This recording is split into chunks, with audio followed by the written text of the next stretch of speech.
नमस्कार मित्रांनो, स्वागत आहे तुमचं आयटी शेख सर या आपल्या युट्यूब चॅनलवर. मित्रांनो, आजच्या व्हिडिओमध्ये आपल्याला माहिती करून घ्यायचंय. आपण जे एमएपीएस चे क्लेम करतो मित्रांनो, तर ते क्लेमचे या ठिकाणी स्टेटस कशा पद्धतीने चेक करायची याची संपूर्ण माहिती आजच्या व्हिडिओमध्ये आपण या ठिकाणी जाणून घेणार आहोत मित्रांनो. कारण की सगळेजण आपण या ठिकाणी क्लेम करतात, क्लेमच्या पुढे काय झालेलं आहे या सर्वात मोठा सगळ्यांच्या समोर या ठिकाणी प्रश्न आहे मित्रांनो. चला तर मग व्हिडिओ स्टार्ट करूया.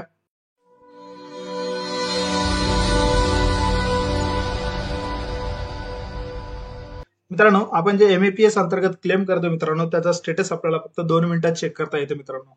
म्हणून हा तुम्हाला सर्वप्रथम या ठिकाणी व्हिडिओ लास्ट पर्यंत बघावा लागेल मित्रांनो, जेणेकरून तुम्हाला संपूर्ण डिटेलमध्ये माहिती होईल. यासाठी तुम्हाला सर्वप्रथम जर बघितलं आपण या ठिकाणी एमएपीएस ऑफिशियल वेबसाईटला या ठिकाणी तुम्हाला यायचं आहे, ज्याच्यामध्ये mapes.dbet.gov.in ही याची ऑफिशियल वेबसाईट आहे मित्रांनो. याची डायरेक्ट लिंक माझ्या डिस्क्रिप्शन मध्ये भेटून जाईल. त्या ठिकाणी तुम्ही क्लिक करून डायरेक्ट या वेबसाईटला येऊ शकता. आता हे मित्रांनो एमएपीएस ऑफिशियल वेबसाईट आहे. या ठिकाणी आल्याच्या नंतर जसं तुम्ही स्क्रोल डाऊन करता, तर या ठिकाणी स्क्रोल डाऊन केल्याच्या नंतर तुम्हाला या ठिकाणी बघा कॅन्डिडेट रजिस्ट्रेशन, या रजिस्ट्रेशनसाठी तुम्हाला नवीन ऍप रजिस्ट्रेशन तुम्ही या ठिकाणी करू शकता. मित्रांनो, या ठिकाणी जे ऑफिशियल वेबसाईट आहे मित्रांनो, या वेबसाईटवरच या ठिकाणी जर बघितलं आपण डीबीटी स्टेटस आहे, पण हे डीबीटी स्टेटस मित्रांनो सध्याला इनएक्टिव्ह आहे, याला चालू करण्यात आलेलं नाही. तर एक दुसरी पद्धत आहे मित्रांनो, जे की तुमचा फॉर्म कुठपर्यंत गेलेला आहे, कोणकोणत्या इस्टॅब्लिशमेंट असो किंवा आरओ लेवलवर असो, या ठिकाणी तुम्हाला अप्रुव्हलचं काम मिळालेलं आहे ते तुम्ही या ठिकाणी पाहू शकता. त्या होम या टॅबमध्ये यायचं आहे. होम या टॅबमध्ये आल्याच्या नंतर या ठिकाणी मित्रांनो तुम्हाला कॅन्डिडेट रजिस्ट्रेशन दिसतं. त्या कॅन्डिडेट रजिस्ट्रेशन मध्ये टाकून तुम्हाला या ठिकाणी क्लिक करायचं आहे. जसे तुम्ही या ठिकाणी क्लिक करता मित्रांनो, एक ऑफिशियल वेबसाईट दुसरी या ठिकाणी स्टार्ट होईल. त्या ठिकाणी तुम्हाला जायचं आहे.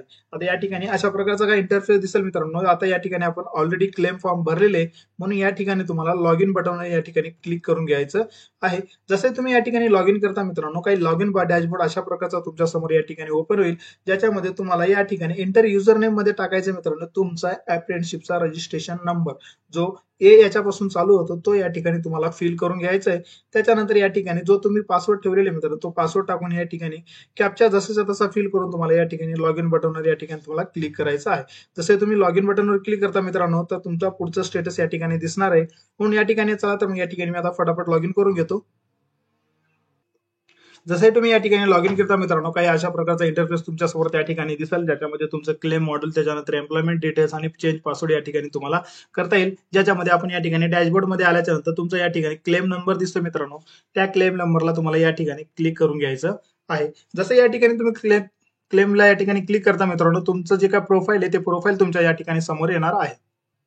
त्यानंतर मित्रांनो तुम्हाला एक काम करायचंय, थोडंसं साईडला स्क्रोल डाऊन केल्याच्या नंतर काय अशा प्रकारचा इंटरफेस तुमच्या समोर या ठिकाणी दिसेल.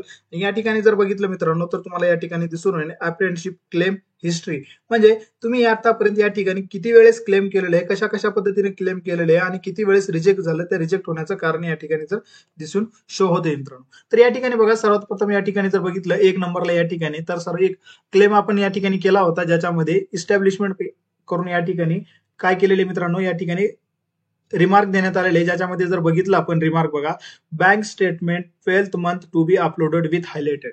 या ठिकाणी ज्यावेळेस आपण क्लेम केल्या होत्या, तर त्या ठिकाणी आपण हायलाइटेड जे का बँक स्टेटमेंट होते ते केले नव्हते, म्हणून या इस्टॅब्लिशमेंटने या ठिकाणी मित्रांनो काय केलेले, त्याला रेक्टिफिकेशन दिलेले. म्हणून या ठिकाणी आपण परत या ठिकाणी क्लेम केलेले मित्रांनो, ज्याच्यामध्ये 3 नंबरला या ठिकाणी बघा, परत या ठिकाणी आपण रिसबमिट केलेले मित्रांनो. त्याच्यानंतर बघितलं आपण परत त्यांनी या ठिकाणी मित्रांनो परत तेच रिझन देऊन या ठिकाणी मित्रांनो परत हायलाइट करा या ठिकाणी त्यांनी सांगितलेले आहे. त्याच्यानंतर आपण या ठिकाणी बघा परत क्लेम केलेले, त्याच्यानंतर जो काय इस्टॅब्लिशड मित्रांनो या ठिकाणी 6व्या नंबरला इस्टॅब्लिशमेंट या ठिकाणी काय केलेले मित्रांनो, ऍक्सेप्टेड केलेले, म्हणजे आपला फॉर्म काय केलेले त्या ठिकाणी ऍक्सेप्ट केलेले. मित्रांनो, एक मुद्दा मी या ठिकाणी या व्हिडिओच्या माध्यमातून तुम्हाला सांगण्याचा प्रयत्न करतोय, की ज्यावेळेस तुम्ही क्लेम सबमिट करता, तर सर्वात प्रथम जे काही काम असते मित्रांनो अप्रुव्हल देण्याचं, या ठिकाणी बघा इस्टॅब्लिशमेंटचं असतं. आता खूप साऱ्या उमेदवारांना या ठिकाणी कंपनीचे एचआर सांगत आहेत की या ठिकाणी इस्टॅब्लिशमेंट आमचा काही घेणं देणं नाही. तर हा व्हिडिओ तुम्हाला या ठिकाणी प्रूफ सहित मित्रांनो त्यांना दाखवायचा आहे, कारण की पहिला जो काही आहे तुमचा जो काही अप्रेंटिसशिपचे डिटेल्स आहे, अप्रेंटिसशिपच्या क्लेमला या ठिकाणी अप्रुव्हल देण्याचं काम करत असेल, तर तो असतो मित्रांनो या ठिकाणी इस्टॅब्लिशमेंट. म्हणून तुम्हाला या ठिकाणी सर्वात अगोदर एचआरला बोलावं लागेल, त्यावेळेसच तुम्हाला तो इस्टॅब्लिशमेंट कडून अप्रुव्हल देण्याचं काम करेल. कारण की खूप साऱ्या कंपनी त्या एचआरना माहीतच नाही की आपल्या या ठिकाणी क्लेम या ठिकाणी होत असतात, मुद्देमेदार करत असतात. तर त्यांना या ठिकाणी पटवून आपल्याला द्यायचं आहे, सांगायचं आहे की तुम्ही जे केलेले क्लेम आहे ते एचआर अगोदर सर्वात प्रथम करणार आहे, त्याच्यानंतर जे काय गव्हर्नमेंट ऑफिसर्स आहेत, BTRI असो, DBT असो, ते त्यांनी या ठिकाणी क्लेम करणार आहेत मित्रांनो. त्या व्हिडिओमध्ये मी या ठिकाणी तुम्हाला सोप्या पद्धतीने क्लेम कशा पद्धतीने चेक करता येतात, क्लेम स्टेटस कशा पद्धतीने पाहता येतात याचा एक डेमो या ठिकाणी देण्याचा छोटासा प्रयत्न केलेला आहे मित्रांनो. तुम्ही जर माझ्या चॅनलवर नवीन असाल तर माझ्या चॅनलला सबस्क्राईब करून घ्या आणि व्हिडिओ आवडल्यास आपल्या मित्रांपर्यंत नक्की शेअर करा. तुम्हाला काय अडचण असेल मला कमेंटद्वारे कळू शकता. धन्यवाद.